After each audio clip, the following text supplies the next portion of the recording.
Hey, what's up, everyone? Welcome back to the next episode of the second quarter. I'm your co-host, Dalton McCarthy. I'm Jacob Eichenlaub.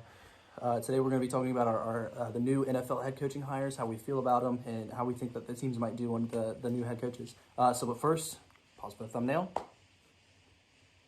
Okay, so now we got the thumbnail. We'll jump right into it. The Saints hiring Dennis Allen, who was their former defensive coordinator, who's now their head coach after the leaving or the stepping down of Sean Payton. So. I think this is a good hire. I'm a big fan of Dennis Allen. He's run that defense for a while. Up until this year, it was actually a very prolific defense. Yeah, it's a very good defense, especially because you have Cam Jordan and Marshawn Lattimore, guys in the secondary. Marcus Williams, a pretty good young safety. Mm-hmm. He's done very well at developing and running this defense. They're in a horrible cap situation, though. Oh, absolutely, yeah, horrible. Yeah, that's what's going to hurt him this year, and he's definitely going to be the fall guy for that. He is. It's how it needs to fall on the general manager because you handle all of that stuff. I mean, it's like what happened with David Culley and the Texans. They blamed everything on him, despite him getting 4 wins. 4 wins, horrible roster. More than what he should have. That team honestly should have won no more than 2 games. Yeah, and you end up winning 4, and you found a diamond in the rough with Davis Mills. Davis Mills is not a bad quarterback. I mean, he probably won't be top 10 in the league. Maybe he might be top 10 in the league at some point in his career. But I feel like his ceiling's top 10. He's not gonna get top 5. Oh yeah, no. He's gonna be like a Joe Flacco. I can see that. I feel like that's a good comparison. But I'm a big fan of this hire for Dennis Allen. Like I said, he's run that defense for a while. I like that they kept it in the system.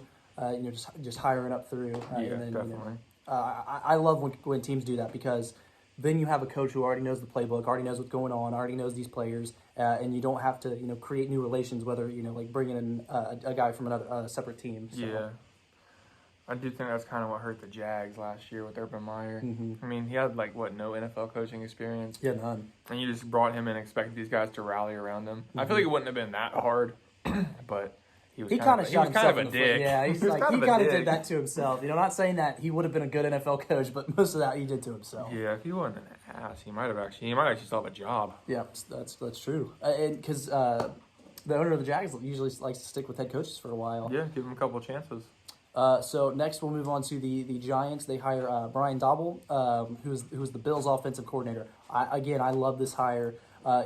It's not a very far trip for him at all, actually. No. So this is it's very good for him. I think what's actually really good about this one is that Daniel Jones has a similar-ish play style to Josh Allen. Mm-hmm. Like he can run, he can throw the ball a little bit. Just the accuracy. Yeah, the accuracy and the fumbles are his main issue. Just like Josh Allen's early in his career. Yeah, so I mean, this could actually be a really good hire for the Giants. They could. Dobble could potentially develop Daniel Jones into being a great quarterback even. I feel like the main thing he's got to worry about, though, is trading Saquon Barkley.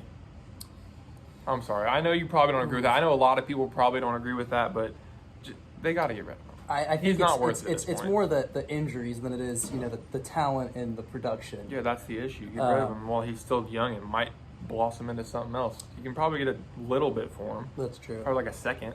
But I do like this Brian Dobble coaching hire. Daniel Jones, it seems like he's finally going to have a coach that's set into his career instead of having 3 different coaches in 4 years.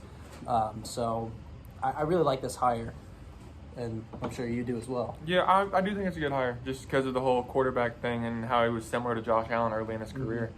And, I mean, Daniel Jones has still played pretty well for having just a horrible situation with offensive coordinators and having Joe Judge as his head coach. Mm-hmm. And I'm pretty sure Joe Judge went back to the Patriots as like an offensive assistant. I believe you're right. Yeah. I know he's still in the NFL, but I'm not sure. I don't think it's like a coordinator job. I think it's like an assistant job. I think it was the Patriots. So moving on next to the Bears, Matt Eberflus, who is the former Colts defensive coordinator. I would have liked to see him gone into a different direction. Maybe bringing John Harbaugh. I don't like that they brought in a defensive mind for a young developing quarterback in Justin Fields. I feel like they could have gone a different direction there and brought in maybe a Brian Flores for him. I feel like that would have been a fantastic fit for him.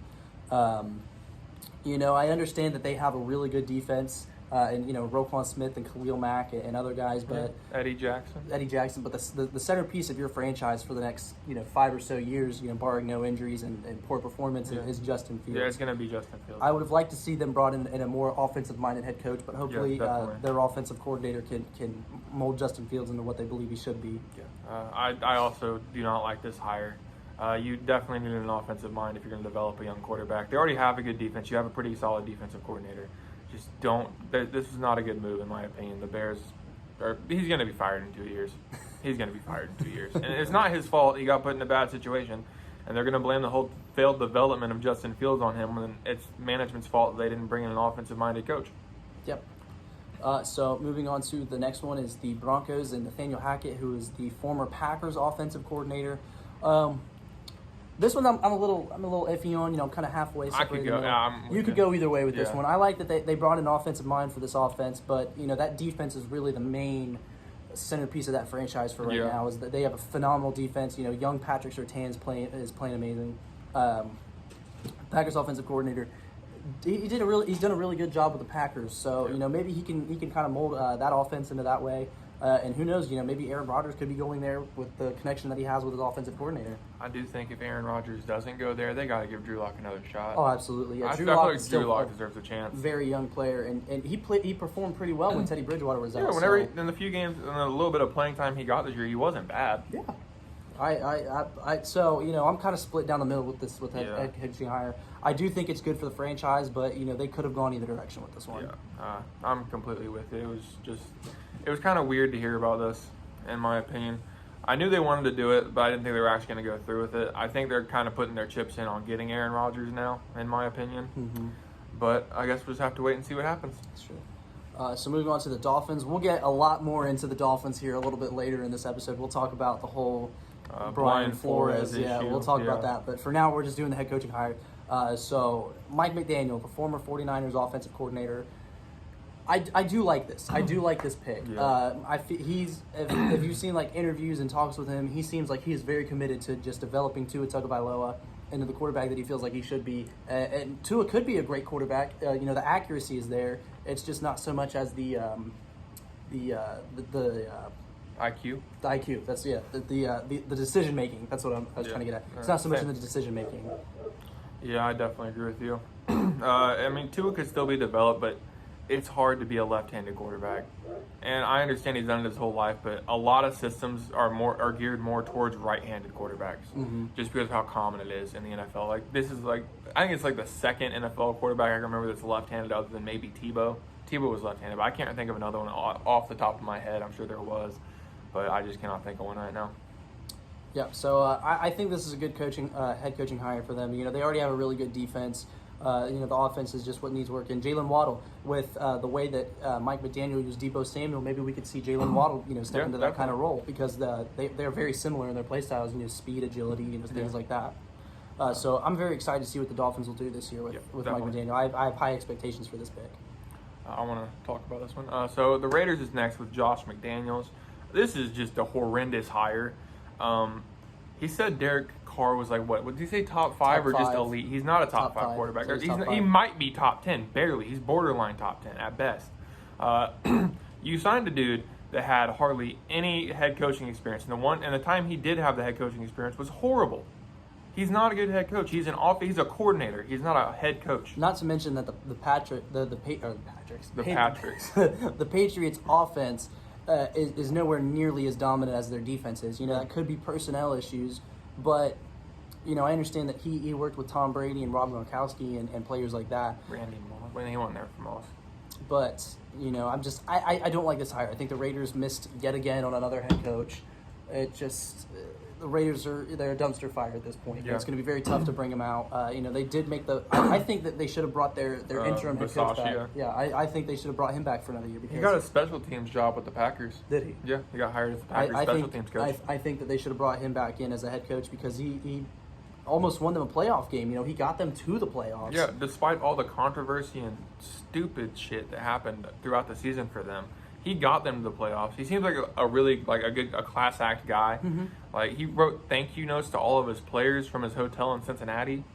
I feel like you should have given him another shot. I think he deserved another shot too. And the players really seemed to rally behind him and be like, we're going to go do this. And yeah, definitely. So I'm not really a fan of this move. I think that they should have given the interim head coach another chance. But it is what it is. Next for the Jaguars, I'm not a fan of this hire, Doug Pederson. I know he won the Super Bowl before. I would have liked to see him go in a different direction. I understand. He did win a Super Bowl. He was the Eagles head coach. I feel like a lot of that had to do with his coordinators, though, his time in Philadelphia. I'm just not a fan of this hire. I feel like you could have brought somebody else in to help develop Trevor Lawrence. I know Doug Pederson helped develop Carson Wentz into the player that he is, but I don't think they have very similar play styles. Carson Wentz is more of a pocket passer, a strong arm. You know, Trevor Lawrence, he's got some mobility, but he's more of like an improviser kind of quarterback. I like the hire. I'm actually a fan of this hire. I think Doug Peterson's a great head coach, and honestly, anything's better than what they had.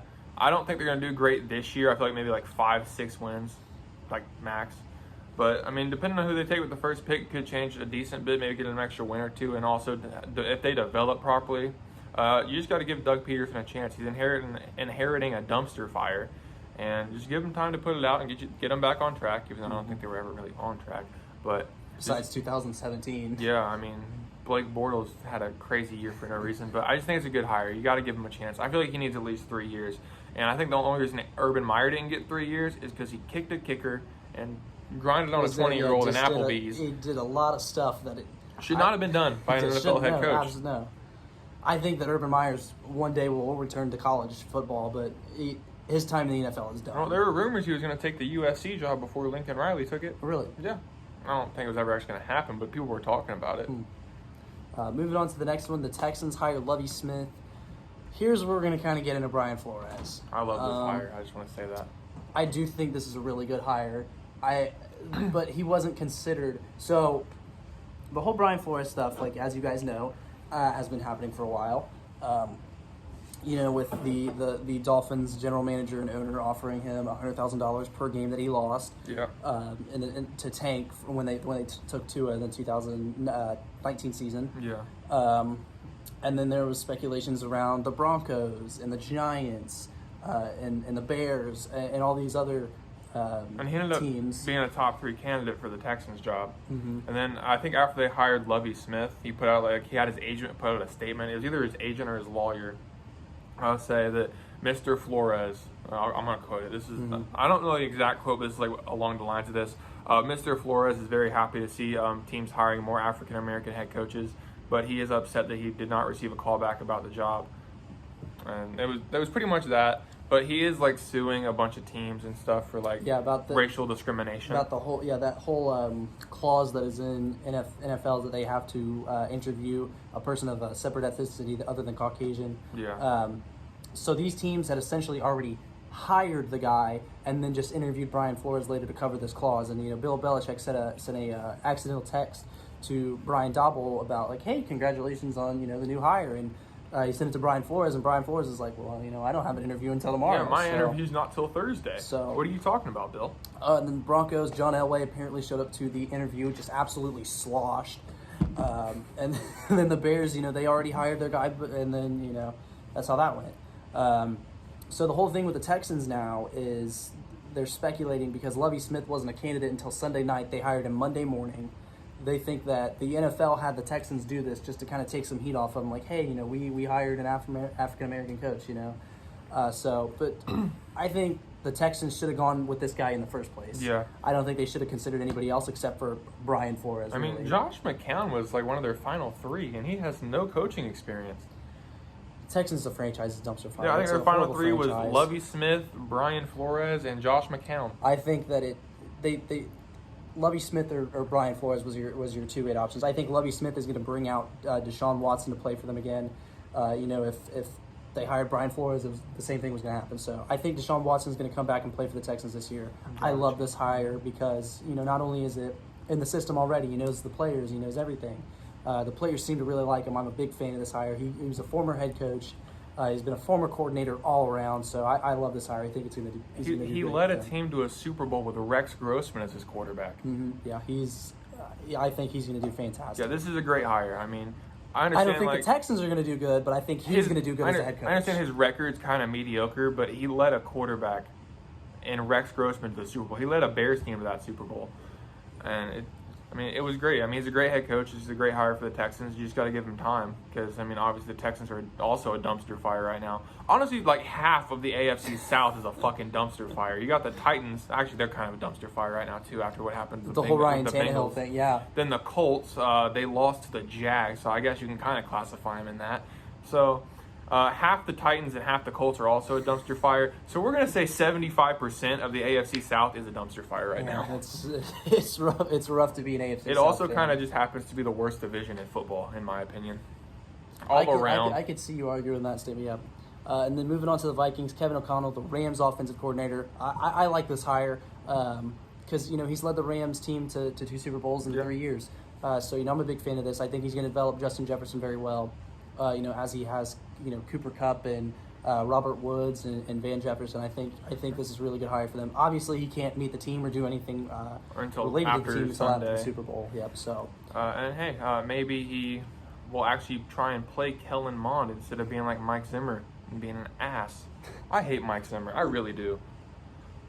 Also, Jim Harbaugh was a big candidate for this job. I thought Jim Harbaugh was going to get this job. See, there was a bunch of rumors that he was going to. I'm surprised he didn't. I thought he was going to either get the Bears job or the Vikings job, and turns out he stayed at Michigan for another few years. So yeah. I think the thing with Harbaugh is he kind of wanted like full control, like a GM and a coaching job, and I just don't think I just don't think that was going to happen. I don't think a lot of NFL teams are going to go for that. So he did make a Super Bowl before. With Colin Kaepernick and that 49ers team when they played John Harbaugh in the Super Bowl, the blackout Super Bowl. Yeah. It's a great Super Bowl. Yeah, I just don't think that they were going to give him full control over the team, especially in his return to it. Yeah, I feel like if he had a couple more years of experience as like a coordinator or something in the NFL, like he came back to the NFL as like a coordinator and did a few things there. They might have after like 2 years of that, but being in college for the last 6-7 years. I just don't think it was going to happen. Yeah. So that's going to conclude our head coaching hires. Tune into our next episode. We're going to get into the NCAA recruiting and the recruiting classes. So we'll see you guys.